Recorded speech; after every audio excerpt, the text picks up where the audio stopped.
ಅಧೀಕ್ಷಕನಿಂದ ಲೈಂಗಿಕ ಕಿರುಕುಳದ ಆರೋಪ ಕೇಳಿಬಂದಿದೆ. ಕಂಪ್ಯೂಟರ್ ಆಪರೇಟರ್ ಮೇಲೆ ಲೈಂಗಿಕ ದೌರ್ಜನ್ಯ ಎಸಗಿದಂತಹ ಆರೋಪ ಇದು. ಅಧೀಕ್ಷಕ ವಿಕೆ ವೆಂಕಟೇಶ್ ವಿರುದ್ಧ ಕಿರುಕುಳದ ಆರೋಪ ಕೇಳಿಬರ್ತಾ ಇದೆ. ಕಂಪ್ಯೂಟರ್ ಆಪರೇಟರ್ ಮೇಲೆ ಲೈಂಗಿಕ ಕಿರುಕುಳ ಎಸಗಿರುವಂತ ಆರೋಪ ಇದು. ವೆಂಕಟೇಶ್ ನನ್ನನ್ನ ಲೈಂಗಿಕವಾಗಿ ಬಳಸಿಕೊಂಡಿದ್ದಾನೆ ಅಂತ ಆರೋಪ ಮಾಡಿದ್ದಾರೆ ಸಿಬ್ಬಂದಿ. ಒಂದು ವೇಳೆ ಸಹಕರಿಸದೇ ಇದ್ರೆ ಕೆಲಸದಿಂದ ತೆಗೆಯುವಂತ ಬೆದರಿಕೆ ಹಾಕಿದ್ರು ಅಂತ ಆರೋಪ ಮಾಡಲಾಗಿದೆ. ವೆಂಕಟೇಶ್ ವಿರುದ್ಧ ಜಿಲ್ಲಾಸ್ಪತ್ರೆ ಸಿಬ್ಬಂದಿ ಮಾಡಿರುವಂತ ಆರೋಪ ಇದು. ವೆಂಕಟೇಶ್ ವಿರುದ್ಧ ಬಳ್ಳಾರಿ ಮಹಿಳಾ ಠಾಣೆಯಲ್ಲಿ ದೂರು ದಾಖಲಾಗಿದೆ. ದೂರನ್ನ ಆಧರಿಸಿ ವೆಂಕಟೇಶ್ ವಿರುದ್ಧ ಎಫ್ಐಆರ್ ಅನ್ನ ಸಹ ದಾಖಲು ಮಾಡಲಾಗಿದೆ. ವಿಡಿಯೋ ಇಟ್ಕೊಂಡು ಬ್ಲಾಕ್ ಮೇಲ್ ಮಾಡ್ತಾ ಇರುವಂತ ಆರೋಪ ಸಹ ಮಾಡಿದ್ದಾರೆ ಸಿಬ್ಬಂದಿ.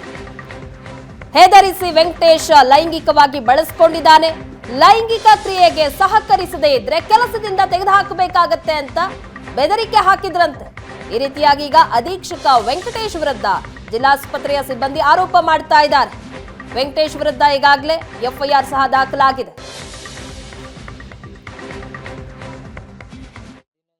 ಒಂದು 2025 ಫಿರ್ಯಾದಿದಾರರು ಬಂದು ಒಂದು ಕಂಪ್ಲೇಂಟ್ ಮಾಡಿರ್ತಾರೆ. ಇದರಲ್ಲಿ ವಿಮ್ಸ್ ಹಾಸ್ಪಿಟ್ಲಲ್ಲಿ ಕಾಂಟ್ರಾಕ್ಟ್ ಬೇಸಿಸ್ ಮೇಲೆ ಕೆಲಸ ಮಾಡ್ತಿರೋಂಥವ್ರು ವೆಂಕಟೇಶ್ ಅಂತ ಹೋಗಿ ಅವರು ಸಹಾಯಕ ಆಡಳಿತಾಧಿಕಾರಿಯಾಗಿ ಕೆಲಸ ನಿರ್ವಹಿಸ್ತಿರ್ತಾರೆ. ಇವರು ನಿರಂತರವಾಗಿ ಸುಮಾರು 2 ವರ್ಷದಿಂದ ಲೈಂಗಿಕ ಕಿರುಕುಳ ಕೊಟ್ಟಿದ್ದಾರೆ ಮತ್ತು ಲೈಂಗಿಕ ದೌರ್ಜನ್ಯವೆಸಗಿದ್ದಾರೆ ಅಂತ ಹೇಳಿಬಿಟ್ಟು ಫಿರ್ಯಾದಿದಾರರು ಕಂಪ್ಲೇಂಟ್ ಮಾಡಿರ್ತಾರೆ. ಇದ್ರ ಸಂಬಂಧವಾಗಿ ಒಂದು FIR ರಿಜಿಸ್ಟರ್ ಮಾಡಿರ್ತೀವಿ ಮಹಿಳಾ ಠಾಣೆಯಲ್ಲಿ 1/25 64 ಸಬ್ ಕ್ಲಾಸ್ 2M 115 ಸಬ್ ಕ್ಲಾಸ್ 2 352 351 ಸಬ್ ಕ್ಲಾಸ್ 2 BNS ಅಡಿಯಲ್ಲಿ ನಾವು ಪ್ರಕರಣ ದಾಖಲಿಸಿರ್ತೀವಿ. ಇದರಲ್ಲಿ ಈ ಬಗ್ಗೆ ಹೆಚ್ಚಿನ ಡೀಟೇಲ್ಸ್ ಅನ್ನ ಕೊಡ್ತಾರೆ ನಮ್ಮ ಪ್ರತಿನಿಧಿ ನರಸಿಂಹಮೂರ್ತಿ ಸಂಪರ್ಕದಲ್ಲಿದ್ದಾರೆ. ನರಸಿಂಹಮೂರ್ತಿ, ಇಂಥದ್ದೊಂದು ಗಂಭೀರವಾದ ಆರೋಪ ಇದೀಗ ಕೇಳಿ ಬಂದಿದೆ ಬಳ್ಳಾರಿ ಆರೋಗ್ಯ ಇಲಾಖೆ ಅಧೀಕ್ಷಕನ ಮೇಲೆ. ಸೊ ಈ ಬಗ್ಗೆ ಏನೆಲ್ಲ ಡೀಟೇಲ್ಸ್ ಸಿಗ್ತಾ ಇದೆ, ಆಕೆ ಹೇಳ್ತಾ ಇರುವಂತಹ ದೂರೇನು? ಶ್ವೇತಾ, ಈಗಾಗಲೇ ಇಬ್ರು ಕೂಡ ಅಂದ್ರೆ ಸಂತ್ರಸ್ತೆ ಮತ್ತು ಅಧೀಕ್ಷಕರು ಇಬ್ರು ಕೂಡ ಆರಂಭದಲ್ಲಿ ವಿಮ್ಸ್ ಆಸ್ಪತ್ರೆಯಲ್ಲಿ ಕೆಲಸ ಮಾಡ್ತಿರ್ತಾರೆ. ತದನಂತರ ಕೆಲ ದಿನಗಳ ಬಳಿಕ ಇಬ್ರು ಕೂಡ DHO ಆಫೀಸ್ ಸುಪರ್ತಿಯಲ್ಲಿ ಬರ್ತಕ್ಕಂತ ಕುಟುಂಬ ಕಲ್ಯಾಣ ಇಲಾಖೆಯಲ್ಲಿ ಅಧೀಕ್ಷಕರಾಗಿ ಮತ್ತು ಸಂತ್ರಸ್ತ ಮಹಿಳೆ ಕಂಪ್ಯೂಟರ್ ಆಪರೇಟರ್ ಕೆಲಸ ಮಾಡ್ತಿರ್ತಾರೆ. ಆದ್ರೆ ಕಳೆದ 2022ರಿಂದ ಕೂಡ ನಿರಂತರವಾಗಿ ಸಂತ್ರಸ್ತೆಯ ಮೇಲೆ ಲೈಂಗಿಕ ದೌರ್ಜನ್ಯ ಮಾಡ್ತಾ ಇದ್ರು ವೆಂಕಟೇಶ್ ಅವರು ಅನ್ನೋಂತ ಆರೋಪವನ್ನು ಕೂಡ ಇಲ್ಲಿ ಮಾಡಲಾಗ್ತಾ ಇದೆ.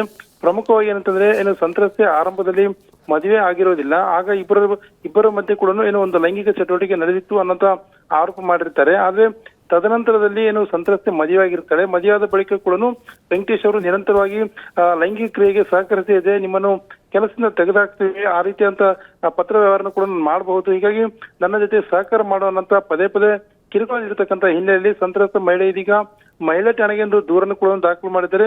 ಸತತವಾಗಿ 3 ವರ್ಷದಿಂದ ಕೂಡ ನಾನು ಕಿರುಕುಳವನ್ನು ಸಹಿಸಿಕೊಂಡು ಬಂದಿದ್ದೇನೆ, ಆದ್ರೆ ಇದೀಗ ನೇರವಾಗಿ ನನಗೆ ಮದುವೆ ಆದ್ರೂ ಕೂಡ ಈ ರೀತಿಯಾದ ಕಿರುಕುಳ ಕೊಡ್ತಾ ಇದ್ರೆ, ಹೀಗಾಗಿ ನಾನು ಇವರು ಕಂಪ್ಲೇಂಟ್ ಅನ್ನು ಕೊಡೋದ್ರ ಮೂಲಕ ಕ್ರಮ ಕೈಗೊಳ್ಳುವಂತೆ ಕೂಡ ಆಗ್ರಹ ಮಾಡಿದ್ದಾರೆ. ಇನ್ನು ಈ ಬಗ್ಗೆ ಇಡೀ DHO ಆಫೀಸಿಂದ ಸೇರಿದಂತೆ ಯಾವುದೇ ಆರೋಗ್ಯ ಇಲಾಖೆ ಸಿಬ್ಬಂದಿ ಪ್ರತಿಕ್ರಿಯೆ ನೀಡಲು ಎಲ್ಲರೂ ಕೂಡ ನಿರಾಕರಣೆ ಮಾಡಿದ್ದಾರೆ. ಕೇವಲ ದೂರು ಮಾತ್ರ ದಾಖಲಾಗಿದೆ. ಮುಂದಿನ ಕ್ರಮವನ್ನು ನೇರವಾಗಿ ವೆಂಕಟೇಶ್ ಅವರೇ ಅನುಭವಿಸ್ತಾರೆ. ಅದಕ್ಕೆ ಕಚೇರಿ ಸಂಬಂಧ ಇರೋದಿಲ್ಲ ಅನ್ನೋ ಮಾತನ್ನು ಕೂಡ DHO ಅಧಿಕಾರಿಗಳು ಮಾತ್ರ ಸ್ಪಷ್ಟನೆಯನ್ನು ನೀಡಿದ್ದಾರೆ. ಒಟ್ಟಾರೆ ಹೇಳೋದಂತಂದ್ರೆ ಪದೇ ಪದೇ ಈ ರೀತಿಯಂತ ಕಿರುಕುಳ ಘಟನೆಗಳು DHO ಕಚೇರಿಯಲ್ಲಿ ಕೇಳಿ ಬರ್ತಾ ಇದ್ರು ಕೂಡ ಎಲ್ಲೋ ಒಂದ್ ಕಡೆ ಸಿಬ್ಬಂದಿ ಕೂಡ ಇದಕ್ಕೆ ಸಹಕಾರ ನೀಡಿದ್ರ ಅನ್ನೋದ್ರ ಬಗ್ಗೆ, ಅಂದ್ರೆ ಇಡೀ DHO ಆಫೀಸ್ ಇರತಕ್ಕಂತ ಎಲ್ಲಾ ಸಿಬ್ಬಂದಿಗೂ ಈ ವಿಚಾರ ಗೊತ್ತಿದ್ರು ಕೂಡ ಎಲ್ಲ ಒಂದ್ ಕಡೆ ಸಂತ್ರಸ್ತೆಯ ಪರವಾಗಿ ಯಾರು ನಿಲ್ಲಲಿಲ್ಲವಾ ಅನ್ನೋಂತ ಅನುಮಾನ ಕೂಡ ಇದೀಗ ಕಾಡ್ತಾ ಇದೆ. Shweta, thank you Narasimhamurthy. ಇನ್ನು ಮುಂದಿನ ಸುದ್ದಿ ನೋಡೋದಾದ್ರೆ ಬೆಳಗಾವಿಯ ಸುದ್ದಿ. ಬೆಳಗಾವಿ ಗರ್ಭಿಣಿ ಹತ್ಯೆ ಕೇಸ್ಗೆ ಸಿಗ್ತಾ ಇರುವಂತ ಟ್ವಿಸ್ಟ್ ಇದು. ಭಾವನಿಂದಲೇ ಗರ್ಭಿಣಿಯ ಬರ್ಬರ ಹತ್ಯೆ ನಡೆಯಿತು. ಸಾಲ ವಾಪಸ್ ಕೇಳಿದ್ದಕ್ಕೆ ಮಾರಕಾಸ್ತ್ರಗಳಿಂದ ಕೊಲೆಗೈಯಲಾಗಿದೆ. ಡಿಸೆಂಬರ್ 21ರಂದು ಸುವರ್ಣ ಮಠಪತಿ 33 ವರ್ಷದ ಮಹಿಳೆಯ ಕೊಲೆ ಆಗುತ್ತೆ. ಅಥಣಿ ತಾಲೂಕಿನ ಚಿಕ್ಕೂಡ ಗ್ರಾಮದಲ್ಲಿ ನಡೆದಂತ ಹತ್ಯೆ ಇದು. ಬಾಗಲಕೋಟೆಯ ಅಪ್ಪಯ್ಯ ಎಂಬಾತನಿಂದ ನಡೆದಂತ ಕೃತ್ಯ. ಅಪ್ಪಯ್ಯ ಹತ್ಯೆಯಾದ ಸುವರ್ಣ ಅಕ್ಕನ ಗಂಡ ನಾದಿನಿಯನ್ನೇ ಹತ್ಯೆಗೈದಿದ್ದಾನೆ. ಅಪ್ಪಯ್ಯಗೆ ಆಗಾಗ 5-10 ಸಾವಿರ ಸಾಲ ನೀಡಿದ್ರು ಸುವರ್ಣ. ಕೊಟ್ಟ ಸಾಲ ವಾಪಸ್ ಕೇಳಿದಾಗ ಅಪ್ಪಯ್ಯಗೆ ಸಿಟ್ಟು ಬಂದಿದೆ. ಕೊಟ್ಟ ಸಾಲವನ್ನ ವಾಪಸ್ ಕೇಳಿದ್ಲು ಅಂತ ಸಂಬಂಧಿಕರ ಬಳಿ 7 ಲಕ್ಷ ಸಾಲ ಮಾಡಿಕೊಂಡಿದ್ದಂತೆ ಅಪ್ಪಯ್ಯ. ಸಾಲ ತೀರ್ಸೋದಕ್ಕೆ ಖತರ್ನಾಕ್ ಪ್ಲಾನ್ ಮಾಡ್ತಾನೆ. ಸುವರ್ಣ ಹತ್ಯೆಗೈದು ಚಿನ್ನ ದೋಚೋದಕ್ಕೆ ಅಪ್ಪಯ್ಯ ಸ್ಕೆಚ್ ಹಾಕ್ತಾನೆ. ಸುವರ್ಣ ಹತ್ರನೂ ಸಾಲ ಮಾಡಿರ್ತಾನೆ. ಬೇಕಾದಾಗ 5-10 ಸಾವಿರ ಸಾಲ ಕೊಟ್ಟಿರ್ತಾಳೆ ಸುವರ್ಣ. ಅದನ್ನ ವಾಪಸ್ ಕೊಡು ಅಂತ ಕೇಳ್ತಾಳೆ. ಅದ್ರ ಜೊತೆಗೆ ಅಪ್ಪಯ್ಯ ಬೇರೆ ಯಾರೋ ಹತ್ರ ಸಾಲ ಮಾಡಿದ್ನಂತೆ ಲಕ್ಷ. ಆ ಸಾಲವನ್ನು ಕೂಡ ತೀರಿಸಬೇಕಾಗಿರುತ್ತೆ. ಹಾಗಾಗಿ ಆತ ಮಾಡಿದಂತ ಖತರ್ನಾಕ್ ಪ್ಲಾನ್. ಸುವರ್ಣ ಹತ್ಯೆ ಮಾಡಿ ಆಕೆ ಚಿನ್ನವನ್ನ ದೋಚಿ ಸಾಲ ತೀರಿಸೋದಕ್ಕೆ ಪ್ಲಾನ್ ಮಾಡ್ತಾನೆ. ಮನೇಲಿ ಯಾರೂ ಇಲ್ಲದೆ ಇದ್ದಾಗ ಸುವರ್ಣ ಹತ್ಯೆ ಮಾಡ್ತಾನೆ. ಸುವರ್ಣ ಕಿವಿಯೋಲೆ ಎಗರಿಸಿ ಅಪ್ಪಯ್ಯ ಪರಾರಿ ಆಗ್ತಾನೆ. ಊರೂರು ಸುತ್ತ ತಲೆಮರೆಸ್ಕೊಳ್ಳೋದಕ್ಕೆ ಪ್ರಯತ್ನ ಮಾಡ್ತಾನೆ. ಬಾಗಲಕೋಟೆಯಲ್ಲಿ ಆರೋಪಿ ಅಪ್ಪಯ್ಯನನ್ನ ಪೊಲೀಸರು ಕೊನೆಗೂ ಅರೆಸ್ಟ್ ಮಾಡಿದ್ದಾರೆ. ಗರ್ಭಿಣಿಯ ಬರ್ಬರ ಹತ್ಯೆ ಕೇಸಿದೆ.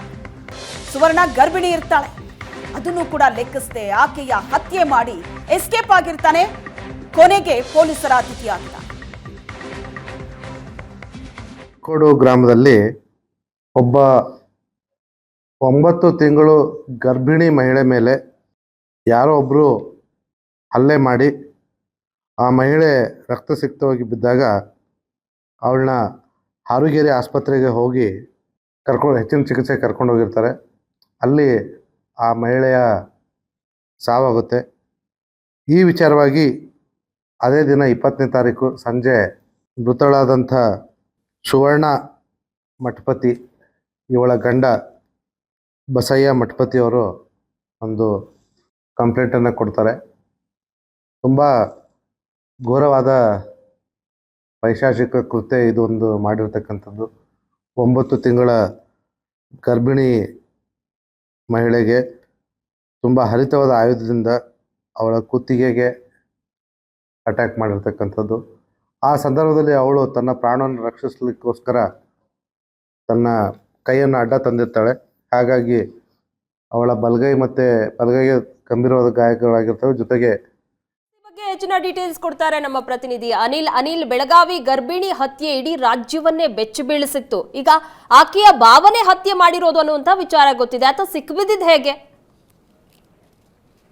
ಹೌದು ಪ್ರಗತಿ, 4 ದಿನಗಳ ಹಿಂದೆ ಬೆಳಗಾವಿ ಜಿಲ್ಲೆಯ 15 ತಾಲೂಕಿನ ಚಿಕ್ಕೋಡಿ ಗ್ರಾಮದಲ್ಲಿ ತುಂಬು ಗರ್ಭಿಣಿಯ ಬರ್ಬರ ಹತ್ಯೆ ನಡೆದಿತ್ತು. ಈ ಪ್ರಕರಣ ಸಾಕಷ್ಟು ಜಿಲ್ಲೆಯಲ್ಲಿ ಕೂಡ ಸಾಕಷ್ಟು ಸಂಚಲನ ಕೂಡ ಮೂಡಿಸಿರುವಂತದ್ದು. ಯಾಕಂತಂದ್ರೆ ಈ ಏನು ಮೃತವಾದಂತಹ ಸುವರ್ಣ ಏನಿದ್ದಾರೆ ಅವರ ಸಹೋದರಿಯ ಗಂಡನೇ ಈ ಒಂದು ಕೃತ್ಯವನ್ನು ಎಸಗಿರುವಂತದ್ದು. ಆತ ಪದೇ ಸುವರ್ಣ ಬಳಿ ಅಂದ್ರೆ ನಾದಿನಿ ಬಳಿ 5,000 10,000 ರೂಪಾಯಿ ಈ ರೀತಿ ಹಣವನ್ನ ಇಸ್ಕೊಂಡು ಹೋಗ್ತಿದ್ದ. ಈಗ ಸುವರ್ಣ ಹೆರಿಗೆ ಸಮಯ ಬಂದಿರೋ ಹಿನ್ನೆಲೆಯಲ್ಲಿ ಕೊಟ್ಟಂತಹ ಸಾಲವನ್ನ ಮರಳಿ ಕೇಳೋದಕ್ಕೆ ಮುಂದಾಗ್ತಾರೆ. ಯಾಕಂದ್ರೆ ಹಾಸ್ಪಿಟಲ್ ಖರ್ಚು ಇರುತ್ತೆ, ಬೇರೆ ಖರ್ಚಿರುತ್ತೆ. ಹೀಗಾಗಿ ತಾನು ಕೊಟ್ಟಂತ ಹಣವನ್ನ ಮರಳಿ ಕೊಡಂತೇಳಿ 2-3 ಸಲ ಕೇಳಿರುವಂತದ್ದು. ಇದಕ್ಕೆ ಕೋಪಗೊಂಡಂತಹ ಅಪ್ಪಯ್ಯ ಅಂತ ಏನಿದ್ದಾರೆ, ಈತ ಬಾಗಲಕೋಟೆ ಜಿಲ್ಲೆಯ ಚಿರದಾಳ ಪಟ್ಟಣದವನು. ಆತ ಏನ್ ಮಾಡ್ತಾನೆ, ಒಂದ್ ದಿನ ಬಂದು ಸಂಚು ರೂಪಿಸಿ ಮನೆಯಲ್ಲಿ ಯಾರು ಇಲ್ದಂತಹ ಸಂದರ್ಭದಲ್ಲಿ ಆಕೆಯನ್ನ ಬರ್ಬರವಾಗಿ ಹತ್ಯೆ ಮಾಡ್ತಾನೆ. ಅದ್ರ ಜೊತೆಗೇನೆ ಆಕೆಯ ಮೈ ಮೇಲಿದ್ದಂತಹ ಚಿನ್ನಾಭರಣವನ್ನು ಕೂಡ ದೋಚ್ಕೊಂಡು ಊರು ಕೂಡ ಸುತ್ತಾಡಿರುವಂತ. ಹೀಗಾಗಿ ಟೆಕ್ನಿಕಲ್ ಎವಿಡೆನ್ಸ್ ಅನ್ನ ಆಧರಿಸಿ ಇದೀಗ ಬೆಳಗಾವಿ ಜಿಲ್ಲೆ 15 ಪೊಲೀಸರು ಆರೋಪಿಯನ್ನ ಕೆಡವಿ ಈತ ಹಿಂಡಲ್ಗ ಜೈಲಿಗೆ ಕೂಡ ಕಳಿಸಿರುವಂತದ್ದು. ಈತ ಸುಮಾರು 7 ಲಕ್ಷಕ್ಕೂ ಅಧಿಕ ಕೈ ಸಾಲವನ್ನು ಮಾಡ್ಕೊಂಡಿರ್ತಾನೆ. ಹೀಗಾಗಿ ಸುವರ್ಣನ ಹತ್ಯೆ ಮಾಡಿದ್ರೆ 50,000 ರೂಪಾಯಿ ಸಾಲವು ಮನ್ನಾ ಆಗುತ್ತೆ. ಅದ್ರ ಜೊತೆಗೆ ಸುವರ್ಣ ಬಳಿದಂತಹ ಒಡವೆಯನ್ನು ಕೂಡ ತೆಗೆದುಕೊಂಡು ಹೋಗಿ ಇದ್ದಂತಹ ಅದನ್ನ ಚಿನ್ನಾಭರಣ ಮಾಡಿ ಇದ್ದಂತಹ ಸಾಲವನ್ನ ಮುಟ್ಟಿಸ್ಬೇಕು ಅನ್ನುವಂತಹ ಪ್ಲಾನ್ ಹಾಕಿರುವಂತದ್ದು. ಹೀಗಾಗಿ ಈ ಆರೋಪಿ ಮಾಡಿರ್ತಕ್ಕಂತಹ ಕೃತ್ಯವನ್ನು ಕಂಡು ಇದೀಗ ಪೊಲೀಸರು ಕೂಡ ಬೆಚ್ಚಿ ಬಿದ್ದಿರುವಂತದ್ದು. ಮತ್ತೊಂದೆಡೆ 4 ಮಕ್ಕಳನ್ನ ಹೆತ್ತು ಈಗ 5ನೇ ಮಗುವಿನ ನಿರೀಕ್ಷೆಯಲ್ಲಿದ್ದಂತಹ ಸುವರ್ಣ ಕೂಡ ಈಗ ಮೃತರಾಗಿರುವಂತದ್ದು. ತುಂಬಾ ಗರ್ಭಿಣಿ, ಮುಂದಿನ ವಾರ ಅಷ್ಟೇ ಆಕೆಗೆ ಹೆರಿಗೆ ಕೂಡ ಆಗೋದಿತ್ತು. ಹೀಗಾಗಿ ಸಹಜವಾಗಿ ಕುಟುಂಬದಲ್ಲಿ ಕೂಡ ಆಕ್ರಂದನ ಮುಗಿಲು ಮುಚ್ಚುವಂತದ್ದು. ಆದ್ರೆ ಕ್ಲಿಷ್ಟಕರವಾದಂತಹ ಪ್ರಕರಣ ಭೇದಿಸುವಲ್ಲಿ ಬೆಳಗಾವಿ ಪೊಲೀಸರು ಯಶಸ್ವಿಯಾಗಿರುವಂತದ್ದು. ಪ್ರಗತಿ. ಎಸ್, ಥ್ಯಾಂಕ್ ಯು ಅನಿಲ್, ನಿಮ್ಮೆಲ್ಲ ಡೀಟೇಲ್ಸ್.